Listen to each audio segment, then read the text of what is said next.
प्यारे बच्चों, ਅੱਜ मैं ਤੁਹਾਡੇ ਲਈ ਸਰੀਰਕ ਸਿੱਖਿਆ ਦਾ 9ਵੀਂ ਜਮਾਤ ਦਾ ਦੂਸਰਾ ਪਾਠ ਖੇਡਾਂ ਦੇ ਗੁਣ ਤੇ ਸਪੋਰਟਸਮੈਨਸ਼ਿਪ ਲੈ ਕੇ ਆਇਆ ਹਾਂ। ਉਮੀਦ ਕਰਦਾ ਤੁਸੀਂ ਇਸ ਨੂੰ ਧਿਆਨ ਨਾਲ ਸੁਣੋਗੇ ਤੇ ਸਮਝੋਗੇ। ਜ਼ਿੰਦਗੀ ਇੱਕ ਖੇਡ ਹੈ।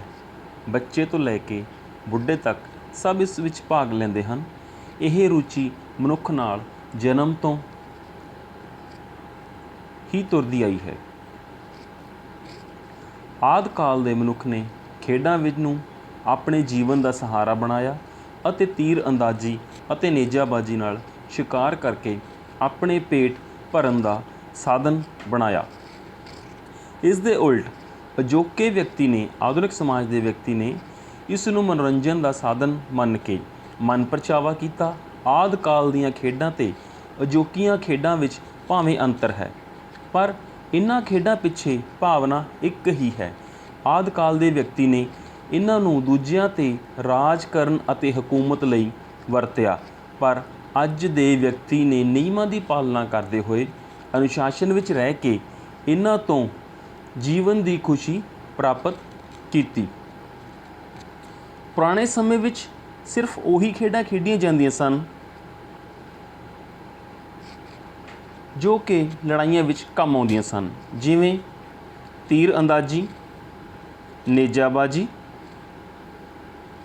ਪਰ ਆਧੁਨਿਕ ਜਾਂ ਅਜੋਕੇ ਖੇਡਾਂ ਜੋ ਹਨ ਵਿੱਚ ਹਰ ਪ੍ਰਕਾਰ ਦੀਆਂ ਖੇਡਾਂ ਜਿਵੇਂ ਹਾਕੀ, ਫੁੱਟਬਾਲ, ਜਿਮਨਾਸਟਿਕ ਆਦਿ ਖੇਡਾਂ ਜੋ ਕਿ ਸਾਡੀ ਬਚਾਅ ਦੀਆਂ ਕਿਰਿਆਵਾਂ ਵੀ ਜਿਵੇਂ ਵੀ ਸ਼ਾਮਲ ਹਨ, ਉਹ ਵੀ ਸ਼ਾਮਲ ਹੋ ਜਾਂਦੀਆਂ ਹਨ। ਸੋ ਬੱਚਿਓ, ਹੁਣ ਅਸੀਂ ਗੱਲ ਕਰਦੇ ਹਾਂ ਕਿ ਖੇਡਾਂ ਦੇ ਸਾਨੂੰ ਕੀ ਫਾਇਦੇ ਹਨ, ਕੀ ਲਾਭ ਹਨ। ਖੇਡਾਂ ਇੱਕ ਆਦਮੀ ਦੀ ਖਿੱਚ ਉਹਨਾਂ ਦੇ ਗੁਣਾਂ ਕਰਕੇ ਹੈ। ਖੇਡਾਂ ਦੇ ਵਿੱਚ ਆਦਮੀ ਦੀ ਖਿੱਚ ਉਹਨਾਂ ਦੇ ਗੁਣਾਂ ਕਾਰਨ ਹੈ। ਇਹ ਕੀ ਗੁਣ ਹਨ, ਕੀ ਲਾਭ ਹਨ, ਆਓ ਗੱਲ ਕਰਦੇ ਹਾਂ। ਨੰਬਰ 1 ਹੈ ਅਰੋਗਤਾ ਪ੍ਰਦਾਨ ਕਰਦੀਆਂ ਨੇ ਸਾਨੂੰ। ਖੇਡਾਂ ਜੋ ਹਨ ਇੱਕ ਅਨਮੋਲ ਧਨ ਹੈ। ਰੋਗ ਸਰੀਰ ਵਿੱਚ ਹੀ ਅਰੋਗ ਮਨ ਦਾ ਨਿਵਾਸ ਹੁੰਦਾ ਹੈ। ਰੋਗ ਆਦਮੀ ਪਾਸੋਂ ਗਰੀਬੀ, ਆਲਸ ਅਤੇ ਥਕਾਵਟ ਬਹੁਤ ਹੀ ਦੂਰ ਰਹਿੰਦੇ ਹਨ। ਖੇਡਾਂ ਅਰੋਗਤਾ ਦਿੰਦੀਆਂ ਹਨ। ਖਿਡਾਰੀ ਦੇ ਦੌੜਨ, ਭੱਜਣ ਅਤੇ ਉਛਲਣ ਕੁੱਦਣ ਨਾਲ ਸਰੀਰ ਦੇ ਸਾਰੇ ਅੰਗ ਹਰਕਤ ਕਰਦੇ ਹਨ। ਦਿਲ, ਫੇਫੜੇ, ਪਾਚਕ ਅੰਗ ਆਦਿ ਸਾਰੇ ਅੰਗ ਠੀਕ ਢੰਗ ਨਾਲ ਕੰਮ ਕਰਨ ਲੱਗਦੇ ਹਨ। ਪੱਠਿਆਂ ਵਿੱਚ ਤਾਕਤ ਅਤੇ ਲਚਕ ਵੱਧ ਜਾਂਦੀ ਹੈ। ਜੋੜ ਵੀ ਲਚਕਦਾਰ ਹੋ ਜਾਂਦੇ ਹਨ ਅਤੇ ਸਰੀਰ ਫੁਰਤੀਲਾ ਬਣ ਜਾਂਦਾ ਹੈ। ਇਸ ਤਰ੍ਹਾਂ ਖੇਡਾਂ ਦੁਆਰਾ ਸਿਹਤ ਵਿੱਚ ਸੁਧਾਰ ਰਹਿੰਦਾ ਹੈ ਔਰ ਮਨ, ਸਰੀਰ ਅਰੋਗ ਰਹਿੰਦਾ ਹੈ। ਦੂਸਰਾ ਹੈ ਖੇਡਾਂ ਸਾਨੂੰ ਸਾਡੇ ਸਰੀਰ ਨੂੰ ਸੁਡੌਲ ਕਰਦੀਆਂ ਹਨ। ਸੁਡੌਲ ਸਰੀਰ ਬਣ ਜਾਂਦਾ ਹੈ। ਖੇਡਾਂ ਵਿੱਚ ਹਿੱਸਾ ਲੈਂਦੇ ਹੋਏ ਖਿਡਾਰੀ ਨੂੰ ਦੌੜਨਾ ਪੈਂਦਾ ਹੈ, ਉਛਲਣਾ ਪੈਂਦਾ ਹੈ, ਕੁੱਦਣਾ ਪੈਂਦਾ ਹੈ, ਜਿਸ ਕਾਰਨ ਉਸ ਦੇ ਸਰੀਰ ਸੁਡੌਲ ਬਣ ਜਾਂਦਾ ਹੈ। ਕੱਦ ਉੱਚਾ ਹੋ ਜਾਂਦਾ ਹੈ। ਸਰੀਰ ਉੱਤੇ ਕੱਪੜੇ ਖੂਬ ਸੱਜਦੇ ਹਨ, ਜਿਸ ਕਾਰਨ ਉਸ ਦੀ ਸ਼ਖਸੀਅਤ ਨੂੰ ਚਾਰ ਚੰਦ ਲੱਗ ਜਾਂਦੇ ਹਨ। ਪੱਠਿਆਂ 'ਤੇ ਸੂਚ ਨਾੜੀਆਂ ਦਾ ਸੁਮੇਲ ਵੀ ਖੇਡਾਂ ਦੁਆਰਾ ਹੀ ਪੈਦਾ ਹੁੰਦਾ ਹੈ। ਇਸ ਤਰ੍ਹਾਂ ਖਿਡਾਰੀ ਦੀ ਚਾਲ ਢਾਲ ਚੰਗੀ ਹੋ ਜਾਂਦੀ ਹੈ। ਇਸ ਤਰ੍ਹਾਂ ਖੇਡਾਂ ਵਿਅਕਤੀ ਦੇ ਜੀਵਨ ਦੇ ਰੂਪ ਨੂੰ ਨਿਖਾਰ ਵਿੱਚ ਪੂਰਾ ਹਿੱਸਾ ਪਾਉਂਦੀਆਂ ਹਨ। ਅਗਲਾ ਆਪਾਂ ਕਹਿ ਸਕਦੇ ਹਾਂ ਜੋ ਖੇਡਾਂ ਹਨ ਉਹ ਮਨੁੱਖ ਨੂੰ ਵਿਹਲੇ ਸਮੇਂ ਦੀ ਸਹੀ ਵਰਤੋਂ ਕਰਾਉਣੀਆਂ ਸਿਖਾਉਂਦੀਆਂ ਹਨ। ਸਾਰਾ ਦਿਨ ਕੰਮ ਕਰਨ ਮਗਰੋਂ ਵੀ ਕਾਫੀ ਸਮਾਂ ਬਚ ਜਾਂਦਾ ਹੈ। ਇਸ ਲਈ ਅੱਜ ਦੀ ਮੁੱਖ ਸਮੱਸਿਆ ਹੈ ਕਿ ਇਸ ਵਿਹਲ ਦੇ ਸਮੇਂ ਨੂੰ ਕਿਸ ਤਰ੍ਹਾਂ ਵਰਤਿਆ ਜਾਵੇ। ਜੇ ਅਸੀਂ ਇਸ ਫਾਲਤੂ ਸਮੇਂ ਨੂੰ ਠੀਕ ਤਰ੍ਹਾਂ ਨਹੀਂ ਵਰਤਾਂਗੇ ਤਾਂ ਇਸ ਸਮੇਂ ਵਿੱਚ ਸ਼ਰਾਰਤਾਂ ਹੀ ਸੁੱਝਣਗੀਆਂ, ਕਿਉਂਕਿ ਇੱਕ ਵਿਹਲੇ ਆਦਮੀ ਦਾ ਦਿਮਾਗ ਸ਼ੈਤਾਨ ਦਾ ਘਰ ਹੁੰਦਾ ਹੈ। ਇਸ ਫਾਲਤੂ ਸਮੇਂ ਨੂੰ ਠੀਕ ਢੰਗ ਨਾਲ ਗੁਜ਼ਾਰਨ ਲਈ ਖੇਡਾਂ ਸਾਡੀ ਮਦਦ ਕਰਦੀਆਂ ਹਨ। ਖੇਡਾਂ ਵਿੱਚ ਹਿੱਸਾ ਲੈ ਕੇ ਨਾ ਕੇਵਲ ਫਾਲਤੂ ਸਮੇਂ ਦੀ ਉਚਿਤ ਵਰਤੋਂ ਕੀਤੀ ਜਾ ਸਕਦੀ ਹੈ, ਸਗੋਂ ਇਸ ਦੇ ਨਾਲ ਸਰੀਰ ਦਾ ਵਿਕਾਸ ਵੀ ਹੁੰਦਾ ਹੈ। ਸੋ ਬੱਚਿਓ, ਅਗਲੀ ਗੱਲ ਕਰਦੇ ਹਾਂ। ਜਾਤ ਪਾਤ ਦਾ ਭੇਦਭਾਵ ਮਿਟ ਜਾਂਦਾ ਹੈ ਖੇਡਾਂ ਦੇ ਦੁਆਰਾ। ਖੇਡਾਂ ਜਾਤ ਪਾਤ ਦੇ ਭੇਦਭਾਵ ਦਾ, ਜੋ ਕਿ ਦੇਸ਼ ਦੀ ਤਰੱਕੀ ਵਿੱਚ ਬਹੁਤ ਵੱਡੀ ਰੁਕਾਵਟ ਹੁੰਦਾ ਹੈ, ਖਾਤਮਾ ਕਰਦੀਆਂ ਹਨ। ਹਰ ਟੀਮ ਵਿੱਚ ਭਿੰਨ ਭਿੰਨ ਕੰਮਾਂ ਦੇ ਖਿਡਾਰੀ ਹੁੰਦੇ ਹਨ। ਇਹਨਾਂ ਦੇ ਇਕੱਠੇ ਮਿਲਣ ਅਤੇ ਟੀਮ ਵਾਸਤੇ ਇੱਕ ਜਾਨ ਹੋ ਕੇ ਸੰਘਰਸ਼ ਕਰਨ ਦੀ ਭਾਵਨਾ ਦੇ ਕਾਰਨ ਜਾਤ ਪਾਤ ਦੀਆਂ ਬੰਦਿਸ਼ਾਂ ਮੁੱਕ ਜਾਂਦੀਆਂ ਹਨ ਅਤੇ ਉਹਨਾਂ ਦਾ ਜੀਵਨ ਵਿੱਚ ਵਿਸ਼ਾਲ ਦ੍ਰਿਸ਼ਟੀਕੋਣ ਹੋ ਜਾਂਦਾ ਹੈ। ਸੋ ਬੱਚਿਓ, ਅੰਤਰਰਾਸ਼ਟਰੀ ਮੁਕਾਬਲਿਆਂ ਵਿੱਚ ਇੱਕ ਦੇਸ਼ ਦੇ ਖਿਡਾਰੀ ਦੂਜੇ ਦੇਸ਼ ਦੇ ਖਿਡਾਰੀਆਂ ਨਾਲ ਖੇਡਦੇ ਹਨ ਅਤੇ ਉਹਨਾਂ ਨਾਲ ਮਿਲਦੇ ਜੁਲਦੇ ਹਨ। ਇਸ ਤਰ੍ਹਾਂ ਇਹਨਾਂ ਵਿਚਕਾਰ ਮਿੱਤਰਤਾ ਦੀ ਭਾਵਨਾ ਵੱਧ ਜਾਂਦੀ ਹੈ। ਇਸ ਲਈ ਖੇਡਾਂ ਅੰਤਰਰਾਸ਼ਟਰੀ ਸਹਿਯੋਗ ਨੂੰ ਉੱਨਤ ਕਰਨ ਵਿੱਚ ਸਹਾਇਤਾ ਕਰਦੀਆਂ ਹਨ। ਅਗਲਾ ਸੀ ਆ ਜਾਂਦਾ ਹੈ ਸਾਡੇ ਕੋਲੇ, ਇੱਛਾ ਸ਼ਕਤੀ ਨੂੰ ਬਲਵਾਨ ਬਣਾਉਂਦੀਆਂ ਹਨ। ਜੋ ਸਾਡੀਆਂ ਖੇਡਾਂ ਹਨ ਉਹ ਸਾਡੀ ਇੱਛਾ ਸ਼ਕਤੀ ਨੂੰ ਜੋ ਹੈ ਮਜ਼ਬੂਤ ਕਰਦੀਆਂ ਹਨ। ਖੇਡਾਂ ਇੱਛਾ ਸ਼ਕਤੀ ਨੂੰ ਬਲਵਾਨ ਕਿਸ ਤਰ੍ਹਾਂ ਕਰਦੀਆਂ ਹਨ? ਜੋ ਖਿਡਾਰੀ ਆਪਣੇ ਉਦੇਸ਼ ਦੀ ਪ੍ਰਾਪਤੀ ਲਈ ਪੂਰੀ ਲਗਨ ਨਾਲ ਯਤਨ ਕਰਦਾ ਹੈ, ਭਵਿੱਖਤਨ ਜੀਵਨ ਵਿੱਚ ਸਫਲਤਾ ਉਸ ਦੇ ਪੈਰ ਚੁੰਮਦੀ ਹੈ। ਉਹ ਖੇਡਾਂ ਵਿੱਚ ਇੱਕ ਮਨ ਹੋ ਕੇ ਖੇਡਦਾ ਹੈ। ਇਸ ਦੇ ਸਾਹਮਣੇ ਇੱਕ ਉਦੇਸ਼ ਜਿੱਤ ਪ੍ਰਾਪਤ ਕਰਨਾ ਹੀ ਹੁੰਦਾ ਹੈ। ਇਸ ਉਦੇਸ਼ ਦੀ ਪ੍ਰਾਪਤੀ ਲਈ ਉਹ ਆਪਣੀ ਸਾਰੀ ਸ਼ਕਤੀ ਲਾ ਦਿੰਦਾ ਹੈ ਅਤੇ ਆਮ ਤੌਰ 'ਤੇ ਸਫਲ ਵੀ ਹੋ ਜਾਂਦਾ ਹੈ। ਇਹੀ ਆਦਤ ਉਸ ਦੀ ਜੀਵਨ ਦੇ ਉਦੇਸ਼ ਦੀ ਪ੍ਰਾਪਤੀ ਬਣ ਜਾਂਦੀ ਹੈ। ਇਸ ਤਰ੍ਹਾਂ ਖੇਡਾਂ ਇੱਛਾ ਸ਼ਕਤੀ ਨੂੰ ਬਲਵਾਨ ਕਰਦੀਆਂ ਹਨ। ਅਗਲਾ ਅਸੀਂ ਦੇਖ ਸਕਦੇ ਹਾਂ ਕਿ ਖੇਡਾਂ ਜੋ ਹਨ ਉਹ ਸੰਵੇਗਾਂ ਦਾ ਸਮਤੋਲ ਹੈ। ਕਿਵੇਂ? ਸਫਲ ਜੀਵਨ ਲਈ ਇਹ ਜੋ ਸਮਤੋਲ ਹੈ ਸੰਵੇਗਾਂ ਦਾ, ਉਹ ਬਹੁਤ ਹੀ ਜ਼ਰੂਰੀ ਹੈ। ਜੇਕਰ ਇਹਨਾਂ ਉੱਤੇ ਕੰਟਰੋਲ ਨਾ ਰੱਖਿਆ ਜਾਵੇ ਸਾਡੀਆਂ ਭਾਵਨਾਵਾਂ 'ਤੇ, ਤਾਂ ਅਸੀਂ ਕ੍ਰੋਧ, ਉਦਾਸੀ ਅਤੇ ਹੰਕਾਰੀ ਆਦਮੀ ਨੂੰ ਚੱਕਰ ਵਿੱਚ ਫਸਾ ਕੇ ਉਸ ਦੇ ਵਿਅਕਤੀਤਵ ਨੂੰ ਨਸ਼ਟ ਕਰ ਦਿੰਦੇ ਹਾਂ। ਖੇਡਾਂ ਮਨੁੱਖ ਦਾ ਮਨ ਜੀਵਨ ਦੀਆਂ ਉਲਝਣਾਂ ਤੋਂ ਦੂਰ ਹਟਾਉਂਦੀਆਂ ਹਨ, ਉਸ ਦਾ ਮਨ ਪ੍ਰਸੰਨ ਕਰਦੀਆਂ ਹਨ ਅਤੇ ਉਹਨਾਂ ਨੂੰ ਸੰਵੇਗਾਂ ਉੱਤੇ ਕਾਬੂ ਪਾਉਣ ਵਿੱਚ ਸਫਲ ਬਣਾਉਂਦੀਆਂ ਹਨ। ਅਗਲਾ ਅਸੀਂ ਦੇਖ ਸਕਦੇ ਹਾਂ ਕਿ ਜੋ ਖੇਡਾਂ ਹਨ ਉਹ ਚੇਤਨ ਬੁੱਧੀ ਦਾ ਵਿਕਾਸ ਕਰਦੀਆਂ ਹਨ। ਆਦਮੀ ਨੂੰ ਜੀਵਨ ਵਿੱਚ ਪੈਰ ਪੈਰ 'ਤੇ ਕਈ ਸਮੱਸਿਆਵਾਂ ਦਾ ਟਾਕਰਾ ਕਰਨਾ ਪੈਂਦਾ ਹੈ। ਇਹਨਾਂ ਸਮੱਸਿਆਵਾਂ ਨੂੰ ਹੱਲ ਕਰਨ ਲਈ ਚੇਤਨ ਬੁੱਧੀ ਦੀ ਲੋੜ ਪੈਂਦੀ ਹੈ। ਚੇਤਨ ਬੁੱਧੀ ਦਾ ਵਿਕਾਸ ਬੱਚਿਓ ਖੇਡਾਂ ਦੁਆਰਾ ਹੀ ਹੋ ਸਕਦਾ ਹੈ। ਖੇਡਦੇ ਸਮੇਂ ਖਿਡਾਰੀ ਨੂੰ ਹਰ ਪਲ ਕਿਸੇ ਨਾ ਕਿਸੇ ਸਮੱਸਿਆ ਦਾ ਟਾਕਰਾ ਕਰਨਾ ਪੈਂਦਾ ਹੈ। ਅੜਚਨ ਜਾਂ ਸਮੱਸਿਆ ਨੂੰ ਉਸੇ ਵੇਲੇ ਛੇਤੀ ਤੋਂ ਛੇਤੀ ਹੱਲ ਕਰਨਾ ਪੈਂਦਾ ਹੈ। ਹੱਲ ਲੱਭਣ ਵਿੱਚ ਦੇਰ ਹੋ ਜਾਣ ਉੱਤੇ ਸਾਰੀ ਖੇਡ ਦਾ ਪਾਸਾ ਪਲਟ ਸਕਦਾ ਹੈ। ਇਸ ਤਰ੍ਹਾਂ ਵਾਤਾਵਰਨ ਵਿੱਚ ਹਰ ਖਿਡਾਰੀ ਹਰ ਵੇਲੇ ਕਿਸੇ ਨਾ ਕਿਸੇ ਸਮੱਸਿਆ ਦੇ ਹੱਲ ਵਿੱਚ ਲੱਗਿਆ ਰਹਿੰਦਾ ਹੈ। ਉਸ ਨੂੰ ਆਪਣੀ ਸਮੱਸਿਆ ਨੂੰ ਆਪ ਹੱਲ ਕਰਨ ਦਾ ਮੌਕਾ ਮਿਲਦਾ ਹੈ। ਇਸ ਤਰ੍ਹਾਂ ਉਸ ਵਿੱਚ ਚੇਤਨ ਬੁੱਧੀ ਦਾ ਵਿਕਾਸ ਹੁੰਦਾ ਹੈ। ਅਗਲਾ ਆਪਾਂ ਦੇਖ ਸਕਦੇ ਹਾਂ ਬੇਟਾ ਕਿ ਜੋ ਖੇਡਾਂ ਨੇ ਉਹ ਚਰਿੱਤਰ ਦਾ ਵਿਕਾਸ ਵੀ ਕਰਦੀਆਂ ਹਨ। ਕਿਸ ਤਰ੍ਹਾਂ? ਆਓ ਦੇਖਦੇ ਹਾਂ। ਜੋ ਚਰਿੱਤਰਵਾਨ ਵਿਅਕਤੀ ਹੈ ਉਸ ਦਾ ਹਰ ਥਾਂ ਆਦਰ ਮਾਣ ਹੁੰਦਾ ਹੈ। ਉਹ ਲੋਭ ਲਾਲਚ ਵਿੱਚ ਨਹੀਂ ਫਸਦਾ। ਖੇਡ ਵੇਲੇ ਜਿੱਤ ਹਾਰ ਵਾਸਤੇ ਖਿਡਾਰੀਆਂ ਨੂੰ ਕਈ ਵਾਰ ਲੋਭ ਦਿੱਤੇ ਜਾਂਦੇ ਹਨ, ਮੀਨਸ ਵੀ ਲਾਲਚ ਦਿੱਤਾ ਜਾਂਦਾ ਹੈ। ਚੰਗਾ ਖਿਡਾਰੀ ਭੁੱਲ ਕੇ ਵੀ ਇਸ ਲਾਲਚ ਦੇ ਜਾਲ ਵਿੱਚ ਨਹੀਂ ਫਸਦਾ ਅਤੇ ਆਪਣੇ ਵਿਰੋਧੀ ਧੜੇ ਦੇ ਹੱਥਾਂ ਵਿੱਚ ਨਹੀਂ ਵਿਕਦਾ। ਜੇ ਕੋਈ ਖਿਡਾਰੀ ਭੁੱਲ ਕੇ ਲਾਲਚ ਵਿੱਚ ਆ ਕੇ ਆਪਣੇ ਧੜੇ ਨਾਲ ਜਾਂ ਆਪਣੀ ਟੀਮ ਨਾਲ ਵਿਸ਼ਵਾਸਘਾਤ ਕਰਦਾ ਹੈ ਤਾਂ ਆਪਣੇ ਖਿਡਾਰੀਆਂ ਅਤੇ ਦਰਸ਼ਕਾਂ ਦੀਆਂ ਨਜ਼ਰਾਂ ਵਿੱਚ ਡਿੱਗ ਜਾਂਦਾ ਹੈ। ਅਜਿਹਾ ਖਿਡਾਰੀ ਬਾਅਦ ਵਿੱਚ ਪਛਤਾਉਂਦਾ ਹੈ। ਇੱਕ ਚੰਗਾ ਖਿਡਾਰੀ ਕਦੇ ਵੀ ਲਾਲਚ ਦਾ ਸਹਾਰਾ ਨਹੀਂ ਲੈਂਦਾ। ਖੇਡ ਦੇ ਦਰਸ਼ਕਾਂ ਸਾਹਮਣੇ ਹੋਣ 'ਤੇ ਰੈਫਰੀ ਦੇ ਨਿਰੀਖਣ ਵਿੱਚ ਹੋਣ ਦੇ ਕਾਰਨ ਹਰ ਖਿਡਾਰੀ ਘੱਟੋ ਘੱਟ ਫਾਉਲ ਖੇਡਣ ਦਾ ਯਤਨ ਨਹੀਂ ਕਰਦਾ। ਇਸ ਤਰ੍ਹਾਂ ਖੇਡਾਂ ਆਦਮੀ ਵਿੱਚ ਕਈ ਚਰਿੱਤਰਕ ਗੁਣਾਂ ਦਾ ਵਿਕਾਸ ਕਰਦੀਆਂ ਹਨ। ਮੀਨਸ ਕਿ ਜੋ ਖਿਡਾਰੀ ਹੈ ਉਹ ਚਰਿੱਤਰਵਾਨ, ਪੂਰੇ ਕਰੈਕਟਰ ਦਾ ਵਧੀਆ ਬਣ ਜਾਂਦਾ ਹੈ। ਅੱਗੇ ਆਪਾਂ ਗੱਲ ਕਰਦੇ ਹਾਂ ਕਿ ਸਪੋਰਟਸਮੈਨਸ਼ਿਪ ਕੀ ਹੈ। ਸਪੋਰਟਸਮੈਨਸ਼ਿਪ ਦਾ ਕੀ ਅਰਥ ਹੈ, ਆਪਾਂ ਇਸ ਨੂੰ ਜਾਣਨ ਦੀ ਕੋਸ਼ਿਸ਼ ਕਰਦੇ ਹਾਂ। ਤੁਸੀਂ ਜਿਸ ਤਰੀਕੇ ਨਾਲ ਇਹ ਪਿਕਚਰ ਵਿੱਚ ਵੀ ਦੇਖ ਸਕਦੇ ਹੋ ਕਿ ਇੱਕ ਖਿਡਾਰੀ ਦੂਸਰੇ ਖਿਡਾਰੀ ਨਾਲ ਪੂਰੇ ਮੇਲ ਮਿਲਾਪ ਨਾਲ ਮਿਲ ਰਿਹਾ ਹੈ।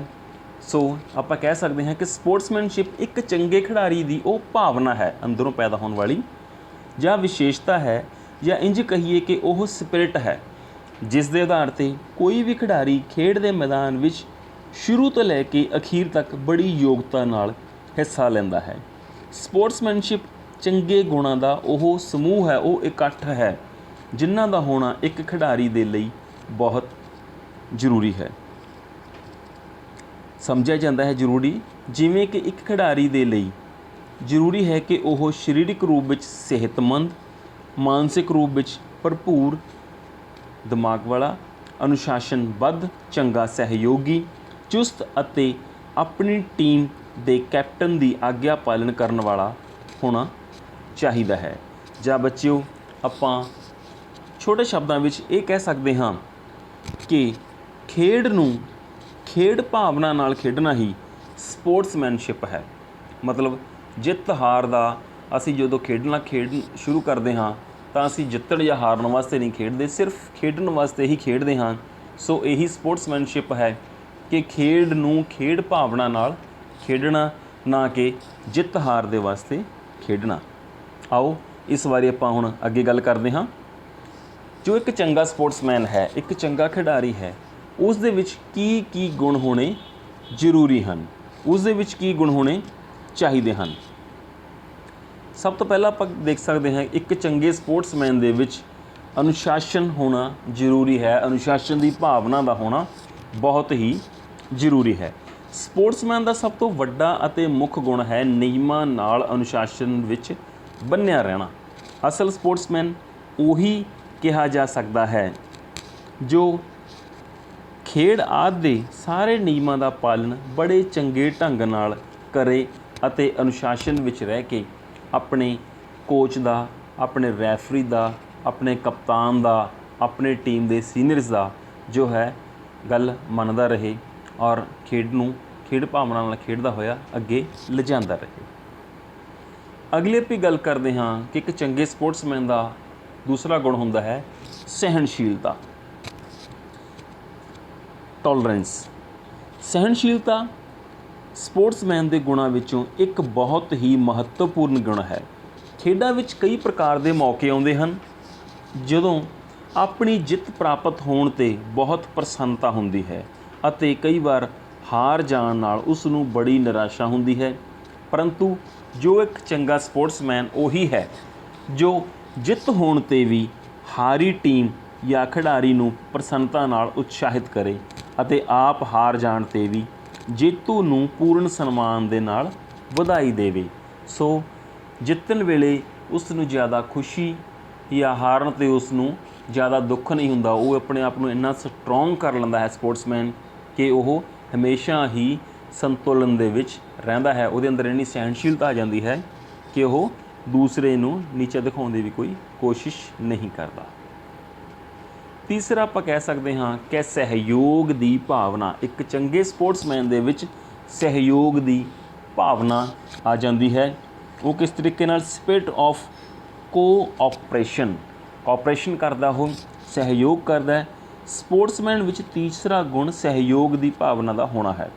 ਖੇਡਾਂ ਦੇ ਮੈਦਾਨ ਵਿੱਚ ਇਹ ਸਹਿਯੋਗ ਦੀ ਭਾਵਨਾ ਹੀ ਹੈ ਜੋ ਕਿ ਟੀਮ ਦੇ ਖਿਡਾਰੀ ਨੂੰ ਇਕੱਠੇ ਰੱਖਦੀ ਹੈ ਅਤੇ ਉਹ ਇੱਕ ਹੋ ਕੇ ਆਪਣੀ ਜਿੱਤ ਦੇ ਲਈ ਸੰਘਰਸ਼ ਕਰਦੇ ਹਨ। ਦੂਸਰੇ ਸ਼ਬਦਾਂ ਵਿੱਚ ਆਪਾਂ ਕਹਿ ਸਕਦੇ ਹਾਂ ਸਪੋਰਟਸਮੈਨ ਆਪਣੇ ਕੋਚ, ਕੈਪਟਨ, ਖਿਡਾਰੀਆਂ ਅਤੇ ਵਿਰੋਧੀ ਟੀਮ ਦੇ ਨਾਲ ਵੀ ਸਹਿਯੋਗ ਦੀ ਭਾਵਨਾ ਨਾਲ ਖੇਡਦਾ ਹੋਇਆ ਖੇਡ ਨੂੰ ਚੰਗੇ ਢੰਗ ਨਾਲ ਖੇਡਦਾ ਹੈ ਅਤੇ ਖੇਡ ਦਾ ਸਨਮਾਨ ਬਰਕਰਾਰ ਰੱਖਦਾ ਹੈ। ਅਗਲਾ ਇੱਕ ਚੰਗੇ ਸਪੋਰਟਸਮੈਨ ਦਾ ਗੁਣ ਹੈ ਹਾਰ ਜਿੱਤ ਨੂੰ ਸਮਾਨ ਸਮਝਣਾ। ਹਾਰ ਜਿੱਤ ਨੂੰ ਸਮਾਨ ਸਮਝਣ ਦੀ ਭਾਵਨਾ ਉਹਦੇ ਵਿੱਚ ਹੁੰਦੀ ਹੈ। No difference between defeat and victory. ਖੇਡ ਵਿੱਚ ਹਰ ਇੱਕ ਚੰਗਾ ਖਿਡਾਰੀ ਜਿੱਤ ਪ੍ਰਾਪਤ ਕਰਨ ਦੀ ਪੂਰੀ ਕੋਸ਼ਿਸ਼ ਕਰਦਾ ਹੈ ਅਤੇ ਉਸ ਦੇ ਲਈ ਹਰੇਕ ਸੰਭਵ ਢੰਗ ਵਰਤਦਾ ਵੀ ਹੈ। ਪਰੰਤੂ ਉਸ ਨੂੰ ਸਪੋਰਟਸਮੈਨ ਤਾਂ ਹੀ ਕਿਹਾ ਜਾ ਸਕਦਾ ਹੈ ਜਦ ਉਹ ਕੇਵਲ ਜਿੱਤ ਦੇ ਉਦੇਸ਼ ਨਾਲ ਨਾ ਖੇਡੇ, ਸਗੋਂ ਉਸ ਦਾ ਉਦੇਸ਼ ਚੰਗੀ ਖੇਡ ਦਾ ਵਿਖਾਵਾ ਕਰਨਾ ਹੋਵੇ। ਮਤਲਬ ਚੰਗੀ ਖੇਡ ਖੇਡੇ ਉਹ। ਜੇਕਰ ਇਸ ਵਿਚਕਾਰ ਸਫਲਤਾ ਉਸ ਦੇ ਪੈਰ ਚੁੰਮਦੀ ਹੈ, ਉਹ ਜਿੱਤਦਾ ਹੈ, ਤਾਂ ਉਸ ਨੂੰ ਪਾਗਲ ਹੋ ਕੇ ਵਿਰੋਧੀ ਟੀਮ ਜਾਂ ਖਿਡਾਰੀ ਦਾ ਮਖੌਲ ਨਹੀਂ ਉਡਾਉਣਾ ਚਾਹੀਦਾ। ਜੇਕਰ ਖਿਡਾਰੀ ਨੂੰ ਹਾਰ ਦਾ ਸਾਹਮਣਾ ਕਰਨਾ ਪੈਂਦਾ ਹੈ ਤਾਂ ਉਸ ਨੂੰ ਉਤਸ਼ਾਹਹੀਨ नहीं होना चाहिए, मतलब डी ग्रेड नहीं होना चाहिए, क्योंकि बेटा खेड जो है ਅਸੀਂ ਖੇਡ ਭਾਵਨਾ ਨਾਲ ਖੇਡਣੀ ਹੁੰਦੀ ਹੈ, ਨਾ ਕਿ ਜਿੱਤਣ ਜਾਂ ਹਾਰਨ ਵਾਸਤੇ। ਜਦੋਂ ਵੀ ਦੋ ਟੀਮਾਂ ਮੈਦਾਨ ਵਿੱਚ ਹੁੰਦੀਆਂ ਹਨ ਤਾਂ ਕੁਦਰਤੀ ਹੀ ਹੈ ਕਿ ਇੱਕ ਟੀਮ ਜਿੱਤੂਗੀ ਅਤੇ ਇੱਕ ਟੀਮ ਹਾਰੂਗੀ।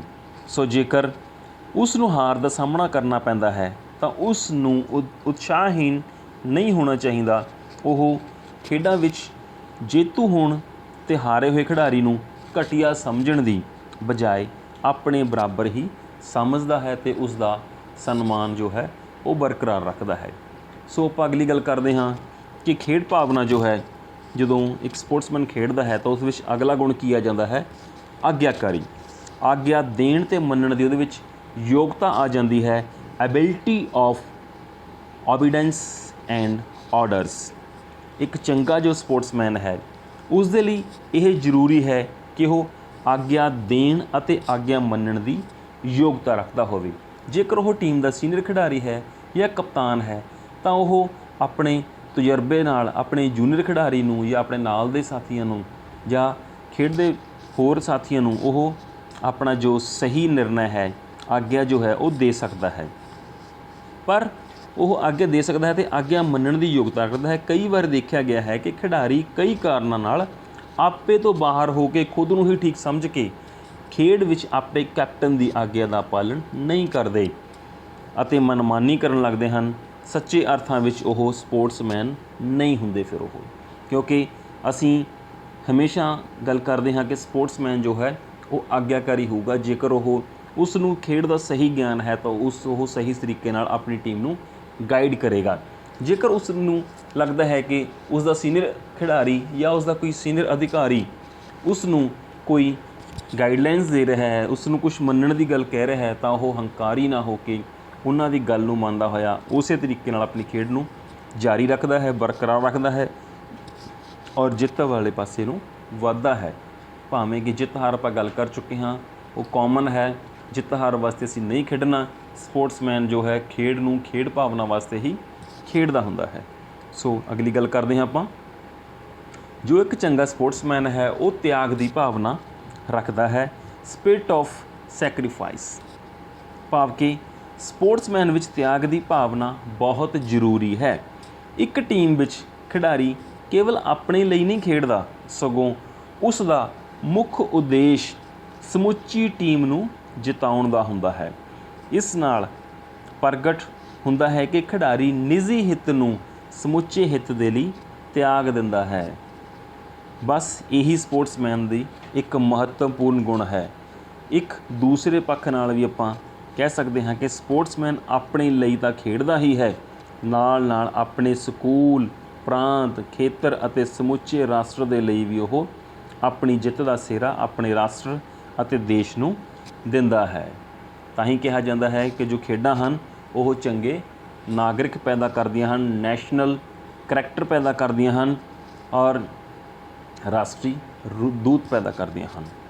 ਸੋ ਜੋ ਖੇਡਾਂ ਨੇ ਉਹ ਮਨੁੱਖ ਦੇ ਵਿੱਚ ਤਿਆਗ ਦੀ ਭਾਵਨਾ ਨੂੰ ਕੁੱਟ-ਕੁੱਟ ਕੇ ਭਰ ਦਿੰਦੀਆਂ ਹਨ। ਅਗਲਾ ਅਸੀਂ ਗੱਲ ਕਰਦੇ ਹਾਂ ਕਿ ਭਰਾਤਰੀ-ਪੁਣੇ ਦੀ ਜੋ ਭਾਵਨਾ ਹੈ, ਸਪਿਰਿਟ ਆਫ ਬ੍ਰਦਰਹੁੱਡ, ਉਹ ਵੀ ਖੇਡਾਂ ਦੇ ਨਾਲ ਪੈਦਾ ਹੁੰਦੀ ਹੈ। ਇੱਕ ਸਪੋਰਟਸਮੈਨ ਦੇ ਵਿੱਚ ਇਹ ਗੁਣ ਕੁੱਟ-ਕੁੱਟ ਕੇ ਭਰਿਆ ਹੁੰਦਾ ਹੈ। ਕੁੱਟ-ਕੁੱਟ ਕੇ ਮੀਨਸ ਵੀ ਉਹਦੇ ਅੰਦਰ ਇਹ ਭਾਵਨਾ ਉਤਪੰਨ ਹੋਈ ਹੁੰਦੀ ਹੈ। ਸਪੋਰਟਸਮੈਨ ਦਾ ਇੱਕ ਇਹ ਗੁਣ ਵੀ ਹੈ ਕਿ ਕੋਈ ਘੱਟ ਮਹੱਤਵ ਜੋ ਨਹੀਂ ਰੱਖਦਾ ਹੈ।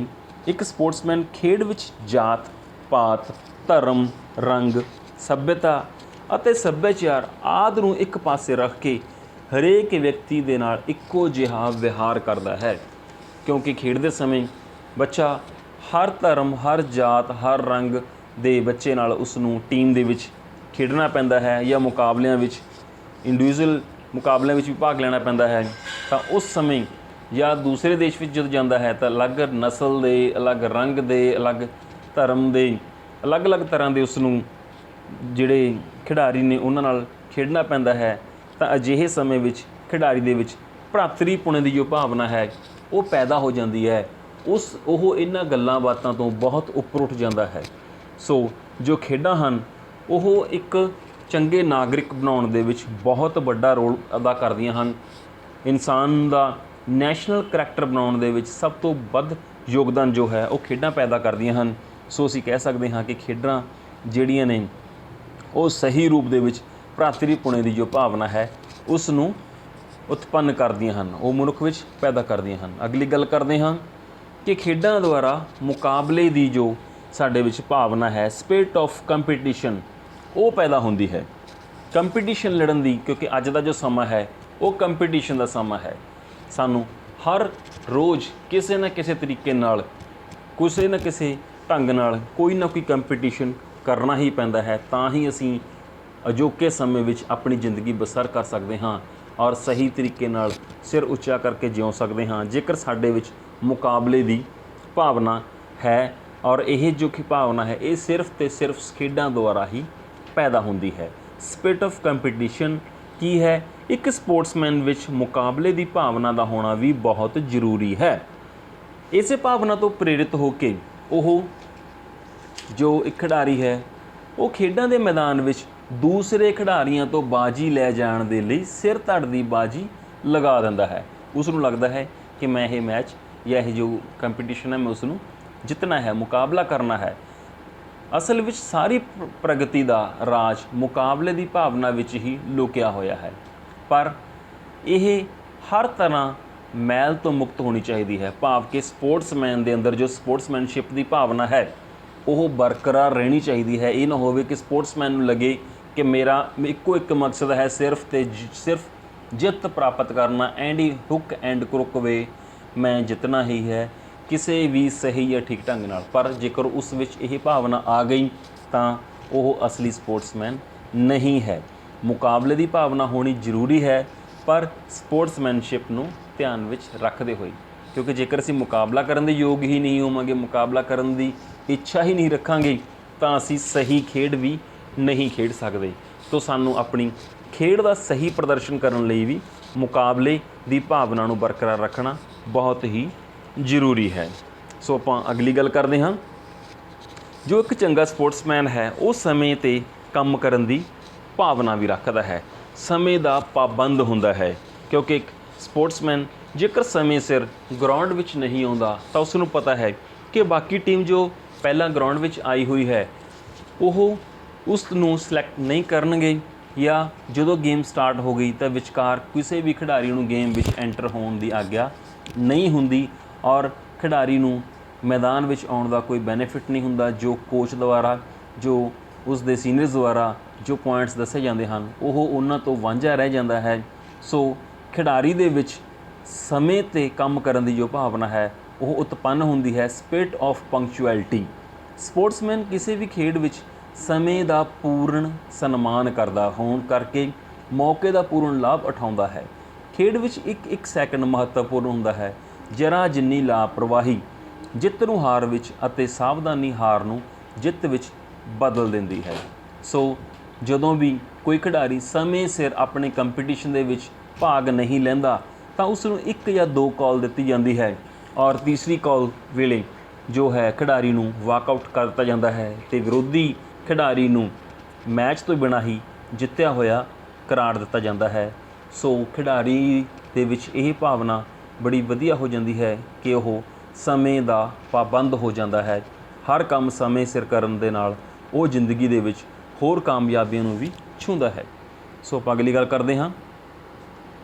ਜੋ ਖੇਡਾਂ ਨੇ, ਜੋ ਸਪੋਰਟਸਮੈਨਸ਼ਿਪ ਹੈ ਉਸ ਦੇ ਦੁਆਰਾ ਮਨੁੱਖ ਦੇ ਵਿੱਚ ਆਤਮ ਵਿਸ਼ਵਾਸ ਦੀ ਭਾਵਨਾ ਵੀ ਪੈਦਾ ਹੁੰਦੀ ਹੈ। ਸਪਿਰਿਟ ਆਫ ਸੈਲਫ ਕੌਨਫੀਡੈਂਸ, ਅਸਲ ਦੇ ਵਿੱਚ ਆਤਮ ਵਿਸ਼ਵਾਸ ਸਪੋਰਟਸਮੈਨ ਦਾ ਇੱਕ ਮਹੱਤਵਪੂਰਨ ਗੁਣ ਹੈ। ਇਸ ਦੇ ਬਿਨਾਂ ਸਪੋਰਟਸਮੈਨ ਕੰਪਲੀਟ ਨਹੀਂ ਹੋ ਸਕਦਾ। ਉਸ ਦੇ ਵਿੱਚ ਆਤਮ ਵਿਸ਼ਵਾਸ ਕੁੱਟ-ਕੁੱਟ ਕੇ ਭਰਿਆ ਹੋਣਾ ਜ਼ਰੂਰੀ ਹੈ। ਸਪੋਰਟਸਮੈਨ ਦੇ ਅੰਦਰ ਜੋ ਇਹ ਸਪਿਰਿਟ ਹੈ ਸੈਲਫ ਕੌਨਫੀਡੈਂਸ ਦੀ, ਉਹ ਬਹੁਤ ਜ਼ਰੂਰੀ ਹੈ। ਬਿਨਾਂ ਆਤਮ ਵਿਸ਼ਵਾਸ ਦੇ ਖੇਡਣਾ ਸੰਭਵ ਹੀ ਨਹੀਂ। ਖੇਡਾਂ ਵਿੱਚ ਹਰੇਕ ਖਿਡਾਰੀ ਨੂੰ ਆਪਣੀ ਯੋਗਤਾ 'ਤੇ ਵਿਸ਼ਵਾਸ ਹੁੰਦਾ ਹੈ ਅਤੇ ਉਹ ਹਰੇਕ ਕੰਮ ਬਹੁਤ ਹੌਸਲੇ ਅਤੇ ਵਿਸ਼ਵਾਸ ਨਾਲ ਕਰਦਾ ਹੈ। ਤੁਹਾਨੂੰ ਬੱਚੇ ਪਤਾ ਹੋਊਗਾ ਕਿ 1974 ਦੇ ਵਿੱਚ ਤਹਿਰਾਨ ਵਿੱਚ ਹੋਈਆਂ ਜਿਹੜੀ 7ਵੀਂ ਏਸ਼ੀਆਈ ਖੇਡਾਂ ਵਿੱਚ ਜਾਪਾਨ ਦਾ ਸਭ ਤੋਂ ਵਧੇਰੇ ਸੋਨੇ, ਚਾਂਦੀ ਅਤੇ ਕਾਂਸੀ ਦੇ ਪਦਕ ਪ੍ਰਾਪਤ ਕਰਨ ਦਾ ਇੱਕ ਮਾਤਰ ਕਾਰਨ ਜਾਪਾਨੀ ਖਿਡਾਰੀਆਂ ਦਾ ਆਤਮ ਵਿਸ਼ਵਾਸ ਹੀ ਸੀ। ਸੋ ਆਪਾਂ ਦੇਖ ਸਕਦੇ ਹਾਂ ਕਿ ਸਪੋਰਟਸਮੈਨ ਦਾ ਜਿਹੜਾ ਸਦਾ ਪ੍ਰਸੰਨ, ਸੰਤੁਸ਼ਟ, ਸ਼ਾਂਤ ਅਤੇ ਸਵਸਥ ਦਿਖਾਈ ਦਿੰਦਾ ਹੈ, ਜਿਸ ਤੋਂ ਉਸ ਦਾ ਆਤਮ ਵਿਸ਼ਵਾਸ ਪ੍ਰਗਟ ਹੁੰਦਾ ਹੈ। ਸੋ ਆਪਾਂ ਸੰਖੇਪ ਵਿੱਚ ਇਹ ਕਹਿ ਸਕਦੇ ਹਾਂ ਕਿ ਸਪੋਰਟਸਮੈਨ ਇੱਕ ਇਕਾਈ ਨਹੀਂ ਬਲਕਿ ਕਈ ਚੰਗੇ ਤੱਤਾਂ ਨਾਲ ਮਿਲ ਕੇ ਬਣਿਆ ਗੁਲਦਸਤਾ ਹੈ, ਅਤੇ ਇੱਕ ਸਪੋਰਟਸਮੈਨ ਵਿੱਚ ਅਨੁਸ਼ਾਸਨ, ਸਹਿਣਸ਼ੀਲਤਾ, ਆਤਮ ਵਿਸ਼ਵਾਸ, ਤਿਆਗ, ਸਹਿਯੋਗ ਆਦਿ ਗੁਣਾਂ ਦਾ ਹੋਣਾ ਬਹੁਤ ਜ਼ਰੂਰੀ ਹੈ। ਸੋ ਬੱਚਿਓ, ਮੈਂ ਉਮੀਦ ਕਰਦਾ ਹਾਂ ਕਿ ਤੁਸੀਂ ਇਹ ਜੋ ਆਪਣਾ ਫਿਜ਼ੀਕਲ ਦਾ 9ਵੀਂ ਜਮਾਤ ਦਾ ਦੂਸਰਾ ਚੈਪਟਰ ਹੈ ਉਸ ਨੂੰ ਬਹੁਤ ਚੰਗੇ ਤਰੀਕੇ ਨਾਲ ਸਮਝ ਗਏ ਹੋਵੋਗੇ, ਜਿਸ ਦਾ ਮੁੱਖ ਸ਼ੀਰਸ਼ਕ ਸੀ ਖੇਡਾਂ ਦੇ ਗੁਣ ਅਤੇ ਸਪੋਰਟਸਮੈਨਸ਼ਿਪ। ਇਹ ਤੁਹਾਨੂੰ ਚੰਗੀ ਤਰ੍ਹਾਂ ਸਮਝ ਲੱਗ ਗਿਆ ਹੋਣਾ ਹੈ। ਜੇਕਰ ਤੁਹਾਨੂੰ ਫਿਰ ਵੀ ਕਿਸੇ ਨੂੰ ਕੋਈ ਗੱਲ ਸਮਝ ਨਹੀਂ ਆਈ ਤਾਂ ਮੇਰੇ ਨੰਬਰ 9417237295 'ਤੇ ਮੈਨੂੰ ਕਾਲ ਕਰ ਸਕਦਾ ਹੈ, ਜਾਂ ਇਸੇ ਨੰਬਰ 'ਤੇ ਮੈਨੂੰ ਵਟਸਐਪ ਕਰਕੇ ਆਪਣਾ ਜੋ ਕਲੀਅਰੈਂਸ ਨਹੀਂ ਹੋਈ ਉਹ ਡਾਊਟ ਲਿਖ ਕੇ ਪਾ ਸਕਦਾ ਹੈ। ਮੈਂ ਉਸ ਨੂੰ ਜਲਦ ਹੀ ਦੇਖ ਕੇ ਕਲੀਅਰ ਕਰ ਦੇਵਾਂਗਾ, ਅਤੇ ਉਮੀਦ ਕਰਦਾ ਕਿ ਤੁਸੀਂ ਇਹਨੂੰ ਸਮਝ ਗਏ ਹੋਵੋਗੇ। ਅਤੇ ਇਸ ਤੋਂ ਬਾਅਦ ਤੁਸੀਂ ਸਾਰੇ ਬੱਚਿਆਂ ਨੇ ਇੱਕ ਵਾਰੀ ਆਪਣੀ ਬੁੱਕ ਦਾ ਜੋ ਦੂਸਰਾ ਚੈਪਟਰ ਹੈ ਉਹ ਜ਼ਰੂਰ ਪੜ੍ਹਨਾ ਹੈ, ਤਾਂ ਕਿ ਜੋ ਕੋਈ ਕਮੀ ਪੇਸ਼ੀ ਰਹਿ ਗਈ ਤਾਂ ਉਸ ਨੂੰ ਵੀ ਤੁਸੀਂ ਜੋ ਹੈ ਚੰਗੇ ਤਰੀਕੇ ਨਾਲ ਸਮਝ ਸਕੋ। ਤੁਹਾਡਾ ਵੀਡੀਓ ਦੇਖਣ ਲਈ ਬਹੁਤ ਬਹੁਤ ਧੰਨਵਾਦ। Thank you.